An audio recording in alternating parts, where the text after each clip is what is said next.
got you under my skin. I've got you deep in the heart of me. So deep in my heart. That is the sound of a fresh peach pear LaCroix. Welcome to another piece of chaos. This week has been really a test.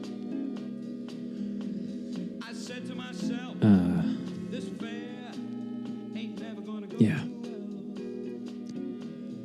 So, I don't know where exactly we need to focus our attention as a group. But there are just so many things going on at once that are astounding to me to watch. And I'm really actively trying to avoid the news. And yet, I still catch wind of all these things that are going on, and it's just... Okay, so the vaccines are approved for kids 5 to 11. Okay. I also notice, and this is just watching locally, that the cases are more and more frequent. Again. At the same exact time, now, I mean, I don't know, I was going to say, I guess that's to be expected, but I mean, is there anything to be expected with the pandemic? But anyway, it seems like what's going on is that the vaccines are effective, but they're wearing off. So cases are going to go up again, which makes the case for boosters. All of which makes the case for, if you want to be that way, the conspiracy theory that this is, all just a game to sell vaccines or whatever. And I kind of get that, I understand why that feels like a good thing to say. And the money that's made is a tremendous amount of money, no question. But in the grand scheme,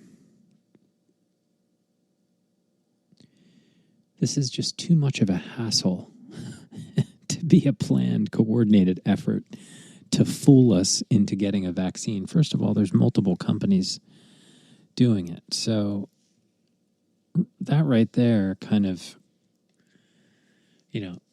are they all in it for themselves, or did they all somehow join together and say, you know what we could all do? We could all have a vaccine. And it's none of these things, if you really pick at them, really make any sense. So this leads me to,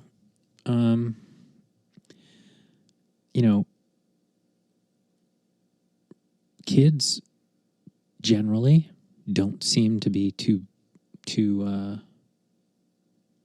harmed by this. And, but here's the thing. That argument doesn't work either, because a kid can carry it and give it to somebody who does really get hit hard, right? So, and I'm speaking for myself here. Like, while I think my kids would probably tolerate it well and come out of it okay, I don't know if I will.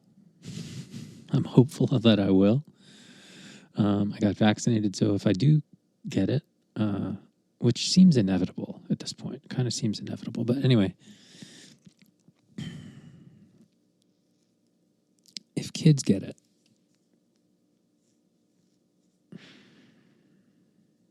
I don't know, man. It's just it's so crazy. And I'm really,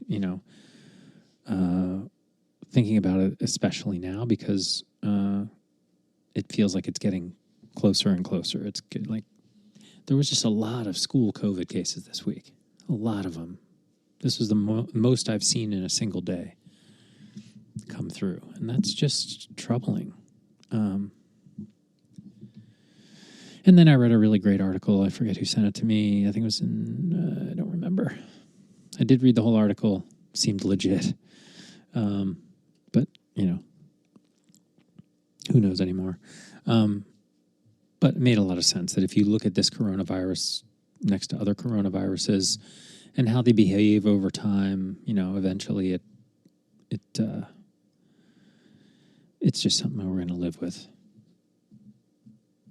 And older age groups and people who are susceptible are going to always struggle with it. I don't think any rational person thinks we're ever going to get rid of this at this point. So that brings me to, how do you live? How do you start to live again? It seems like a vaccination is the smartest move. We do that for all the other diseases. I don't know why this one became such a political question, but hey, maybe it's the internet's fault. I really don't know. But I do know that we have to have more conversations about it, and everybody having that conversation needs to be open-minded if it's going to work. You can't dismiss people because they're on a team or not on a team. I was watching the coverage of Rand Paul and Fauci today, kind of giving each other shit. And it's like, why? Everything just seems like such a show. Like people just don't speak their mind, it's like this illusion that we're holding up that you can't just have regular conversations in these official places. And I understand you want to keep decorum and everything, but I don't know. It seems like everybody's getting this weird treatment. Like, here's the deal. Fauci, being the head of the departments, he is basically, in theory, is responsible for anything that happens, any research that's funded under his tenure. Doesn't mean he signed off on it. Doesn't mean he read it. Doesn't mean he even knows it was happening at some level. And to throw stones at a guy for saying, well, he should have known he's in charge is like, dude, do you work at a business? Do you work anywhere? Like, do you know everything that's going on in that business at all times? Does your boss know everything that's going on at all times at a detailed level? Once you hit big numbers, man, it's near impossible. I mean, be on a local board or be on a local school board or a local homeowners association board and try your hand at government, even on a tiny scale. It's very difficult to get consensus. It's very difficult to understand everything that's going on and make good decisions. I mean, even on a homeowners association board, like it's still difficult, and at some point you got to try to trust experts and you got to try to make informed decisions as best as you can with the most information you can possibly do. And you still mess it up.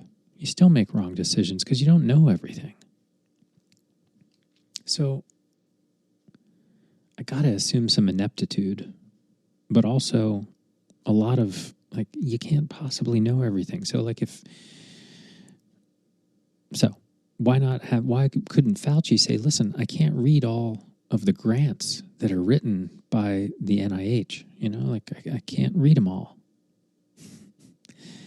If something comes to my attention and they're like, hey, look at this. Now, if it comes out that they warned him about it and he still signed off on it, or he's this huge fan of gain of function research and he forced it through, well, that's a different story. But I don't know.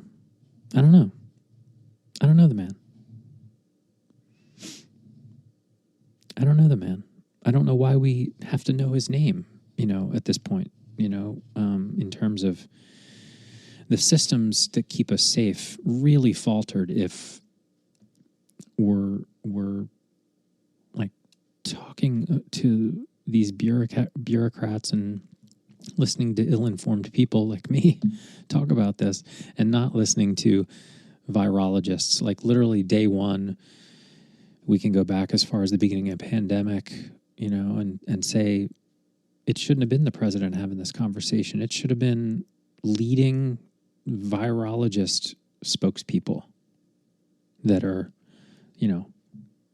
globally recognized, because, hey, guess what? Viruses don't know what country they're in, you dumb shits.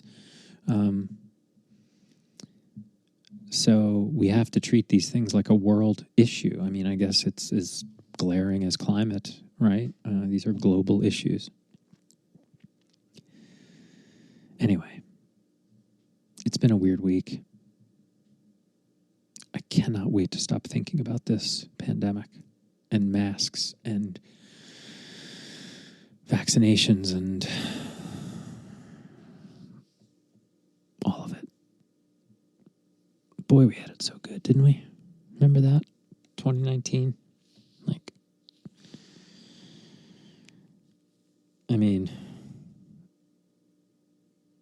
When was it? 2019, right? Crazy. Hey, at least we're all on this ride together, right? We have a shared experience, a global shared experience. That's pretty incredible. You can meet anybody in the world, and they'll know about this.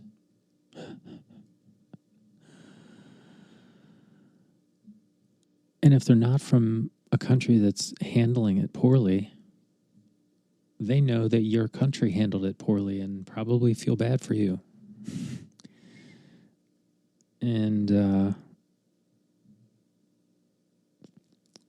because I haven't checked the stats, but isn't New Zealand still really doing well with this thing? Didn't they kind of contain it? I don't know anymore. Maybe not. But it certainly is a giant wrench in the gears of a life, that that you had somewhat planned out, maybe. I don't know. It's a wrench in the gears that we all share. So if we embrace it together and try to conquer it together and do the best we can together, man, it'll go so much easier. Right? Literally, we're fighting fake things to get to the real thing. It's really stupid. It's really stupid, the time we're wasting arguing over whether or not the vaccines work. I'd like to know the answer, right? I'd like to get to the truth.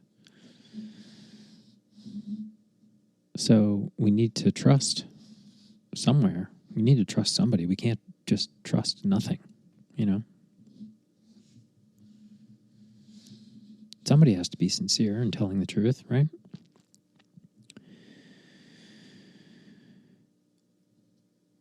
And, I guess some people are telling the truth, hey, I got COVID and it wasn't a big deal. Okay, for you.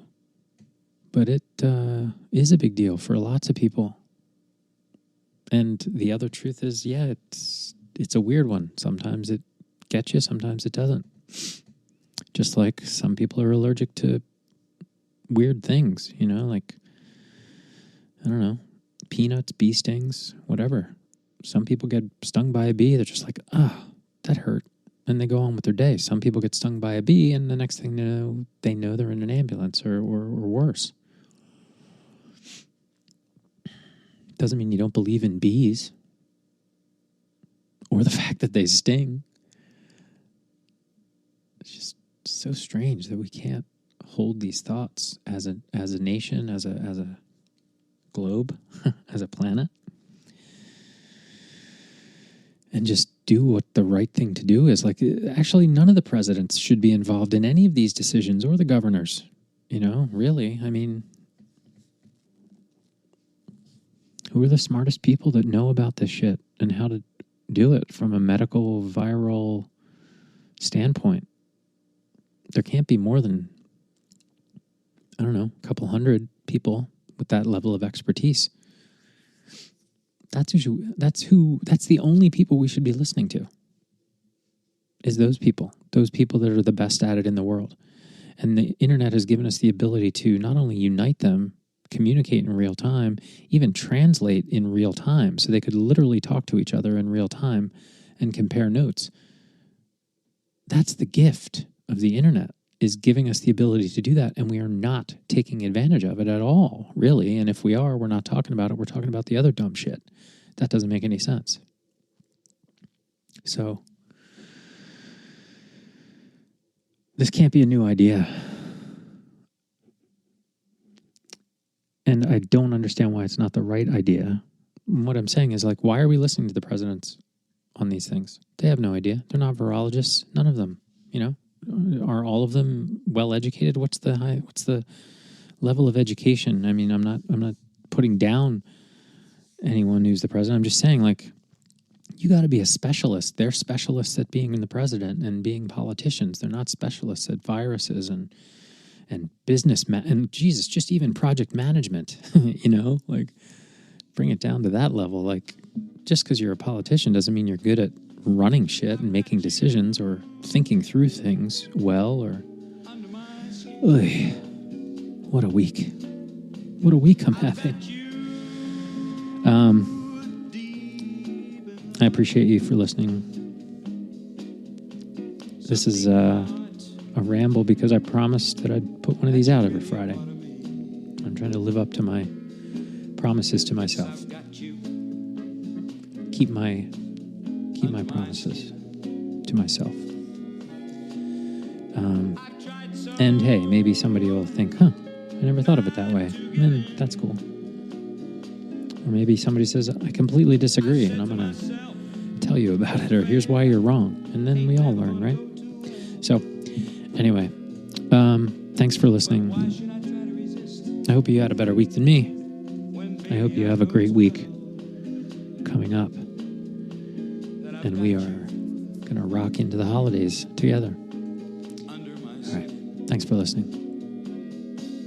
I'd sacrifice anything come what might for the sake of having you near. In spite of a warning voice that rings in the nights, repeats and repeats in my ear.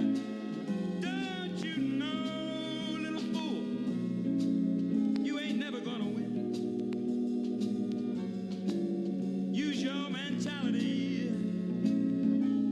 Wake up to reality.